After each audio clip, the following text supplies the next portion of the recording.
Big boss season 6 ഇന്നത്തെ ലൈവിലേക്ക് പോകുമ്പോൾ ഫാമിലി വീക്കുമായി ബന്ധപ്പെട്ട കാര്യങ്ങളാണ് കൂടുതലായിട്ട് ഉണ്ടാവുക. ഇന്ന് ജിൻഡോയുടെയും നന്ദനയുടെയും വീട്ടിൽ നിന്നാണ് വരുന്നത്. നന്ദനയുടെ വീട്ടിൽ നിന്ന് രാവിലെ തന്നെ അമ്മയും ചേച്ചിയും ഒക്കെ ഹൗസിനകത്തേക്ക് വന്നു. അവർ സ്റ്റോർ റൂം വഴി ഒരു സർപ്രൈസ് ആയിട്ടാണ് വന്നത്.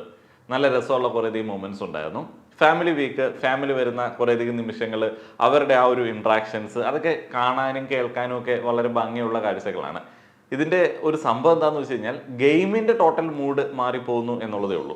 കഴിഞ്ഞ 2-3 ദിവസങ്ങളായിട്ട് ഞാൻ ലൈവിൽ കൂടുതൽ സമയം ഇരിക്കാറില്ല.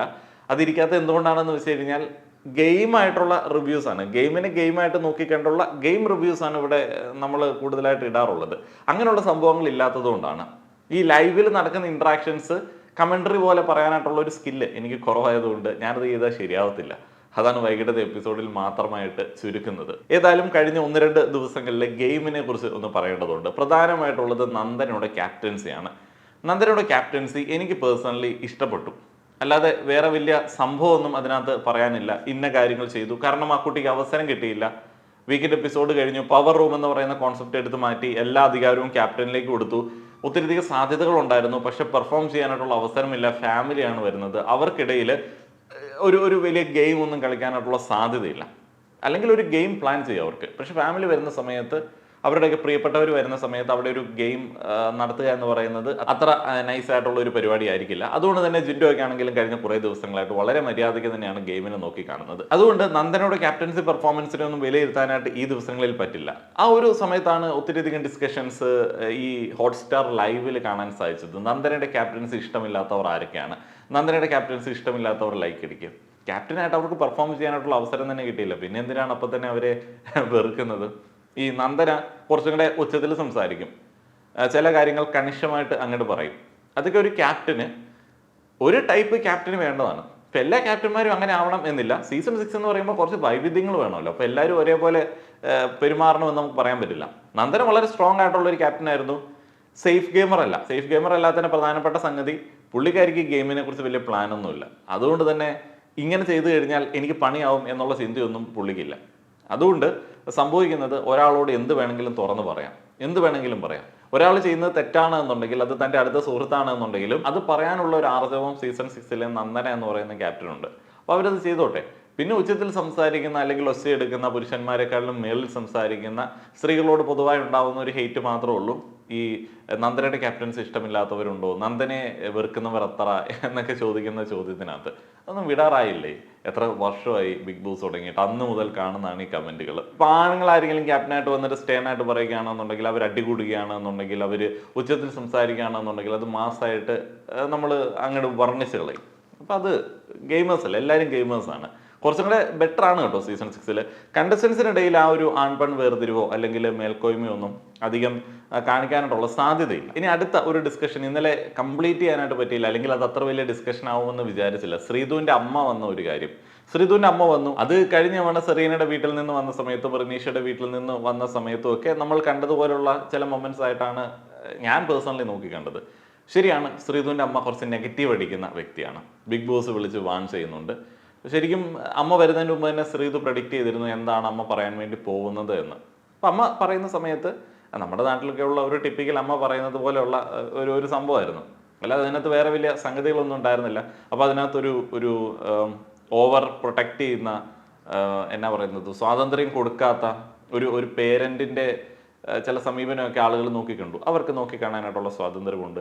അങ്ങനെയും ഫീൽ ചെയ്തുകൂടാ എന്ന് നമുക്ക് പറയാനായിട്ട് പറ്റില്ല. ഇതൊന്നും അല്ലാത്ത വേറൊരു ഡിസ്കഷൻ ഉണ്ട്. ഈ ശ്രീധുവിൻ്റെ അമ്മയെ ബിഗ് ബോസിലേക്ക് ഗെയിമറായിട്ട് കൊണ്ടുവരണം. എന്ത് ബാലിശമായിട്ടുള്ള ആഗ്രഹ പ്രകടനങ്ങളൊക്കെയാണ്, എന്ത് ക്വാളിറ്റിയാണുള്ളത് ഒരു ഗെയിമർ എന്നുള്ള നിലയിൽ. അവർ ഇവിടെ വന്നു, സാധാരണ ഇവിടെയുള്ള ഒരു ടിപ്പിക്കൽ അമ്മ പറയുന്നത് പോലെ ചില കാര്യങ്ങൾ പറഞ്ഞു. കുറച്ച് എന്താ പറയുന്നത്, കോംബോയുമായി ബന്ധപ്പെട്ട ചില എതിർപ്പുകളൊക്കെ പറഞ്ഞു. അങ്ങനെ ചെയ്യരുത്, അതെങ്ങനെയാണ് എന്നൊക്കെ പറഞ്ഞ് നമ്മുടെ പൊതുബോധത്തിനനുസരിച്ചിട്ടുള്ള ചില കാര്യങ്ങൾ പറഞ്ഞു. അങ്ങനെയാണെന്നുണ്ടെങ്കിൽ കേരളത്തിലുള്ള എത്രയോ ആൾക്കാരെ ബിഗ് ബോസിലേക്ക് കൊണ്ടുപോകാം. അപ്പോൾ ഈ കാര്യങ്ങൾ പറഞ്ഞതുകൊണ്ട്, അല്ലെങ്കിൽ ആ കോംബോ എന്ന് പറയുന്ന ഒരു കാര്യത്തെക്കുറിച്ചിട്ട് ഒരു കരുതൽ കാണിച്ചതിന്, ഒരു ആദ്യം പ്രകടിപ്പിച്ചതിന് അവരെ ബിഗ് ബോസിലേക്ക് കൊണ്ടുവരണമെന്നൊക്കെ പറയുന്നത് എന്ത് ബാലിശമായിട്ടുള്ള ആഗ്രഹ പ്രകടനങ്ങളൊക്കെയാണ്. നന്ദന ഈ പറയുന്ന കാര്യങ്ങൾ പറഞ്ഞ് ബിഗ് ബോസ് ഹൗസിലേക്ക് വന്നൊരു വ്യക്തിയാണ്. നന്ദന അകത്തേക്ക് വന്ന സമയത്ത് പറഞ്ഞെന്താണ്, ജബ്രി കോംബോ പൊട്ടിക്കണം, ജാസ്മിനെ ഒന്ന് നോക്കി വെച്ചിട്ടുണ്ട്. എതിരെ ഒരു ഗെയിം കളിക്കണം, മുഖംമൂടികൾ വലിച്ചു കീറണം, ഗബ്ബർക്കെതിരെ ഗെയിം കളിക്കണം. ഇതെല്ലാം പറഞ്ഞപ്പോഴത്തേനും ആളുകൾ നന്ദനെ എടുത്ത് തലയിൽ വെച്ചിരുന്നു. അപ്പം നന്ദന ആ പറയുന്ന ഒരു സംഭവത്തോടെയാണ് വന്നത്. നന്ദന ഇവിടെ വേണ്ടതായിരുന്നു എന്ന് അന്ന് വൈൽഡ് കാർഡ് വന്ന സമയത്ത് ആളുകൾ കമൻറ്റ് ചെയ്തു. എന്നാൽ നന്ദന ഹൗസിലേക്ക് ഇല്ലെന്ന സമയത്ത് മനുഷ്യന്മാരുമായിട്ടൊക്കെ ഇടപെടുന്ന സമയത്ത് നന്ദനയുടെ ക്യാരക്ടർ ആളുകൾക്ക് പറ്റുന്നില്ല. എന്ന് വെച്ചാൽ ഒച്ചത്തിൽ സംസാരിക്കുന്നു, അല്ലെങ്കിൽ കൂടുതൽ ആക്റ്റീവാണ്. നന്ദനയുടെ ക്യാരക്ടർ ആളുകൾക്ക് പറ്റുന്നില്ല. അതേപോലെ നന്ദനയുടെ ഗെയിം പ്ലാനൊക്കെ മാറി. അവിടെ ചെന്നപ്പോൾ റിയാലിറ്റികളൊക്കെ പലതും മനസ്സിലാക്കിയപ്പോഴത്തേന് ആളുകളുടെ ഗെയിമൊക്കെ നോക്കിയപ്പോഴത്തേന് നന്ദന ഗെയിം മാറ്റി. ഇപ്പം നന്ദനക്കെതിരെയുള്ള ഹേറ്റാണ് കൂടുതൽ ആളുകൾക്കുള്ളത്. എനിക്കറിയില്ല എത്ര പെട്ടെന്നാണ് ആളുകളുടെ ഒപ്പീനിയൻ മാറുന്നത്. ഈ ബിഗ് ബോസ് കൺഫെഷൻ റൂമും മെഡിക്കൽ റൂമും ഒക്കെ അവിടെ സെറ്റ് ചെയ്യുന്ന ഒരു സമയത്ത് കേരളത്തിൽ ഓരോ ജില്ലകളിലും അങ്ങനെ കൺഫെഷൻ റൂമും മെഡിക്കൽ റൂമും ഒക്കെ സെറ്റ് ചെയ്യണമെന്നാണ് ഞാൻ ആവശ്യപ്പെടുന്നത്. കാരണം അത്രയധികം ആളുകൾ ഈ ഒരു ഗെയിം കണ്ടിട്ട് മെൻ്റലി ഡിസ്റ്റർബ്ഡ് ആയിട്ട് തകർന്ന് ഇരിപ്പുണ്ട്. ഓരോ എപ്പിസോഡും ഓരോ ലൈവിലെ മൊമെന്റുകളും കാണുന്ന സമയത്ത് അങ്ങനെയുള്ള ആളുകൾ ആകെ മൊത്തത്തിൽ വിരൽ പിടിച്ച് കമന്റ് ഇടുന്ന സമയത്ത് അവർക്ക് എന്തെങ്കിലും ഒരു മനഃശാസ്ത്രത്തിന്റെ സേവനമൊക്കെ കൊടുക്കുകയാണെന്നുണ്ടെങ്കിൽ നന്നായിരിക്കും. എനിക്ക് തോന്നുന്നു കണ്ടസ്റ്റൻസിനെക്കാളും കൂടുതൽ മാനസിക അസ്വാസ്ഥ്യം പ്രകടിപ്പിക്കുന്നത് പുറത്തുള്ള ആൾക്കാരാണ്. എന്തൊക്കെ തരം ഒപ്പീനിയനാണ്. ആ ശ്രീധുവിന്റെ അമ്മയെ ബിഗ് ബോസിലേക്ക് കൊണ്ടുവരണമെന്നൊക്കെ പറയുന്ന അത്ര ഭയങ്കര നിഷ്കളങ്കമായിട്ടുള്ള ഒരു ആഗ്രഹ പ്രകടനമൊന്നുമല്ല. ഞാനതിലേക്ക് കൂടുതൽ വരുന്നില്ല. ആളുകൾക്ക് ഇഷ്ടപ്പെടാൻ സാധ്യതയില്ലാത്തതുകൊണ്ട് ഞാൻ അതിനെക്കുറിച്ചിട്ട് കൂടുതൽ പറയുന്നില്ല. ഇനി പ്രധാനപ്പെട്ടതായിട്ട് ഉണ്ടായിരുന്ന എന്താണ്, മോർണിംഗ് ആക്ടിവിറ്റി തട്ടിപ്പാണല്ലോ. മോർണിംഗ് ആക്ടിവിറ്റി എന്ന് പറയുന്നത് ബിഗ് ബോസിന്റെ ഷോ ഡയറക്ടേഴ്സിന് വയ്യാത്തതുകൊണ്ടും അവരുടെ ഗെയിം പ്ലാൻ ആകെ മൊത്തത്തിൽ വീക്ക് ആയതുകൊണ്ടും ഒക്കെ മൊത്തത്തിൽ തകർന്ന ഒരു മട്ടാണ്. ഇന്നത്തെ മോർണിംഗ് ആക്ടിവിറ്റി ഭയങ്കര ഹെവി മോർണിംഗ് ആക്ടിവിറ്റി ആയിരുന്നു. ഈ പറയുന്ന കണ്ടസ്റ്റൻസ് എല്ലാം സായിയോട് ചില ചോദ്യങ്ങൾ ചോദിക്കണം. സായിയോട് ചോദിക്കുന്ന ചോദ്യങ്ങൾക്ക് സായി കൂട്ടി വേണം മറുപടി പറയാനായിട്ട്. സായിക്ക് യൂട്യൂബിൽ വരാനുള്ള പ്രചോദനം എന്താണ്, കക്കൂസിലിരുന്ന് ആലോചിച്ചപ്പോൾ തോന്നിയ ഐഡിയ ആണ് എന്നൊക്കെ സായി പറയുന്നുണ്ട്. അച്ഛൻ വന്നാൽ കക്കൂസിൽ പോയിരുന്ന് കരയുന്ന കാര്യത്തെക്കുറിച്ചിട്ട് പറയുന്നുണ്ട്. കാരണമില്ലാതെ വലിച്ചു വാരി തിന്നുന്നതിനെ കുറിച്ചിട്ട് കുട്ടി ഇങ്ങനെ അടിപൊളിയായിട്ട് സായി പറഞ്ഞുകൊണ്ടിരിക്കുകയാണ്. ഒരു എന്റർടൈൻമെന്റ് ഉണ്ട്. മോർണിംഗ് ആക്ടിവിറ്റിയിൽ ഗെയിം ഇല്ല. ആ ഒരു ഗെയിം അവിടെ മിസ്സായി. കുറച്ച് ടാസ്കുകൾ, കുറച്ച് എന്റർടൈൻമെന്റ് മാത്രമാണ് അവിടെ ഉള്ളത്. ഈ ആഴ്ച ഫാമിലി വീക്കിന്റെ ടെൻഷൻസ് ആണ് എല്ലാ ആളുകൾക്കും. അവരുടെ ഫാമിലി എപ്പോൾ വരും, എങ്ങനെ പെരുമാറും എന്നുള്ള കാര്യമൊക്കെയാണ് അവർ കൂടുതലായിട്ട് ടെൻഷൻ അടിച്ചിരിക്കുന്നത്. സായി എൻ്റെ വേറൊരു മനുഷ്യനാണ്. നമ്മൾ പുറത്ത് അദ്ദേഹത്തിന്റെ വീഡിയോസിൽ കാണുന്ന സീക്രട്ട് ഏജന്റ്, അതേപോലെ തന്നെ വാക്കുകളിലെ വലിയ ആർജവമൊന്നും ഹൗസിലില്ല. പറഞ്ഞിട്ട് കാര്യമില്ല, അത് അങ്ങനെ ഒരു ആംബിയൻസ് ആണ്. ഇന്നലെ അർജുനൊക്കെ പറഞ്ഞ സമയത്താണ് എനിക്ക് കറക്റ്റായിട്ട് അത് മനസ്സിലായത്. ഋഷി ഇതേ കാര്യം ആവർത്തിക്കുന്നുണ്ട്.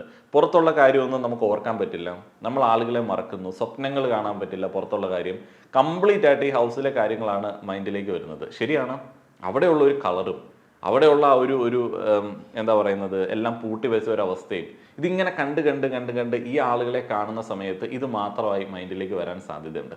ഇത് മാത്രമായി മൈൻഡിലേക്ക് വരുന്ന സമയത്ത്, ഇത്രയധികം ആളുകളിലേക്ക് മാത്രമായി ചുരുങ്ങുന്ന സമയത്ത് ഉണ്ടാവുന്നതാണ് എവിക്ഷൻ നടപടികളിലെ ആ ഒരു കരച്ചിലും പരിപാടിയൊക്കെ. അതും അവരിൽ പല ആളുകളും പറയുകയുണ്ടായി.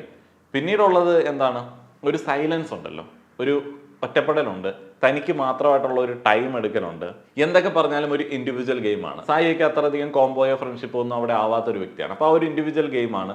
അപ്പോൾ ഒറ്റയ്ക്ക് ഇരിക്കാനൊരു സമയം കിട്ടുന്നുണ്ട്, ഒറ്റപ്പെടുന്നുണ്ട്. അവിടെ ഇങ്ങനെ സ്വയം കാര്യങ്ങളൊക്കെ ചിന്തിക്കും. അങ്ങനെ ചിന്തിക്കുന്ന സമയത്തൊക്കെ ഒരു പച്ച മനുഷ്യനായിട്ട് വരും. ആ ഒരു സമയത്താണ് അച്ഛനോടുള്ള ഒരു സ്നേഹവും ആ ഒരു കരുതൽ കിട്ടാതിരുന്നതിൻ്റെ ചില വേദനയൊക്കെ സായിക്ക് വരുന്നതും, വീട്ടിലെ പ്രശ്നങ്ങൾ ഓർക്കുന്നതും, ഇമോഷണൽ അല്ല താൻ ഒട്ടും എന്ന് പറഞ്ഞ സായി ഇമോഷണൽ ആവുന്നതും ഒക്കെ.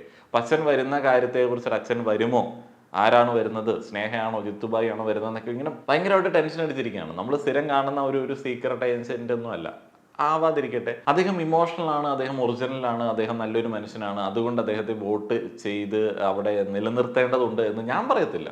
കാരണം അദ്ദേഹം പോവാനൊക്കെ റെഡിയായിട്ട് നിൽക്കുന്ന ഒരു വ്യക്തിയാണ്.